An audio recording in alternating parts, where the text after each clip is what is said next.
Welcome to The Explainer. Today, we're jumping right into a really powerful part of Hermann Hesse's classic, Siddhartha.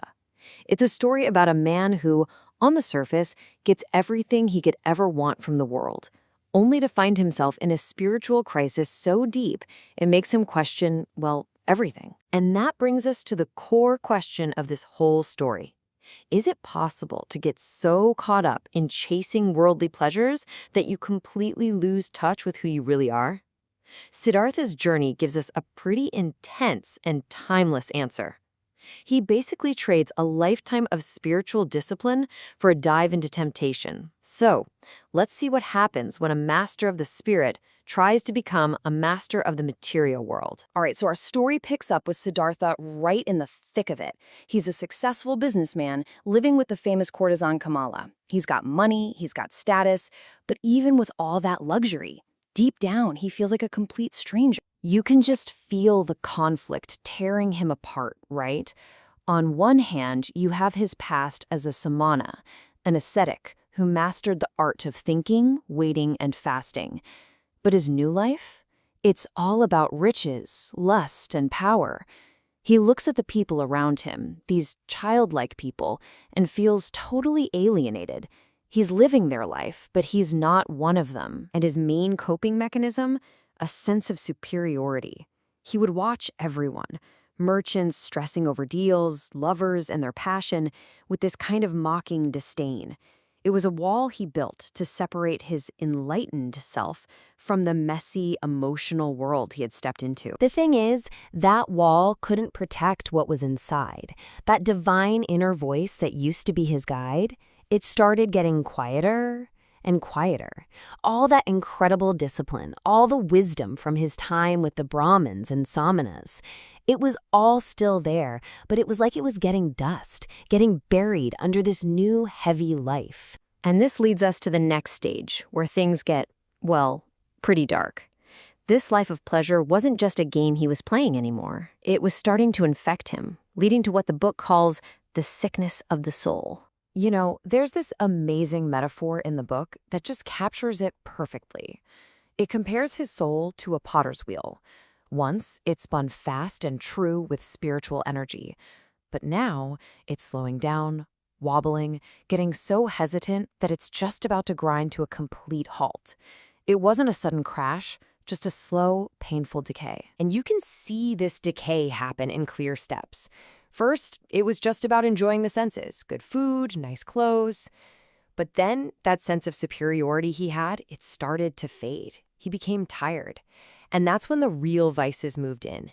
Impatience, a bad temper, and a constant feeling of dissatisfaction.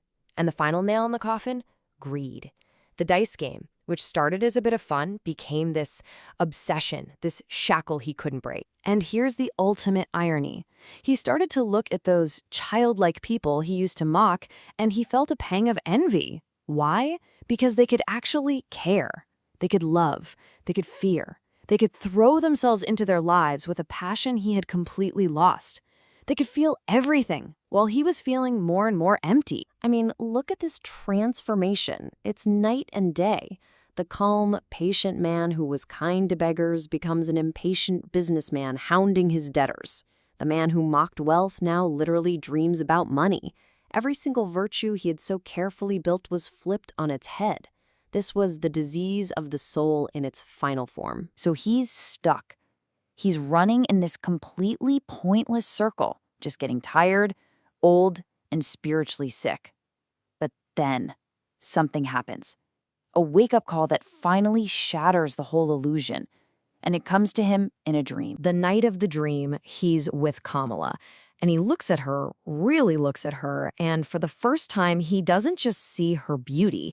He sees the tiredness in her face, the faint lines of aging, the silent fear of mortality, and in that one moment, it hits him like a ton of bricks. This life of worldly passion is tied directly to decay and death. He feels this wave of disgust wash over him, for himself, for the wine on his breath, the perfume in his hair.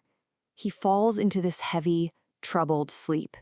And that is when the warning comes. So, in the dream, he sees Kamala's precious singing bird, the one she keeps in a little golden cage. But something's wrong. The bird isn't singing. It's completely silent. He peers inside the cage and sees that it's dead. He reaches in, takes the small, lifeless bird in his hand, and just throws it out into the street. He wakes up with this profound sense of horror and sadness. His heart literally hurts, and he knows instantly what the dream meant. The bird, that was his soul. It was his inner voice, his goodness. And by living this life, he hadn't just put it in a golden cage. He had killed it. And then he had thrown it away like it was trash. This was it.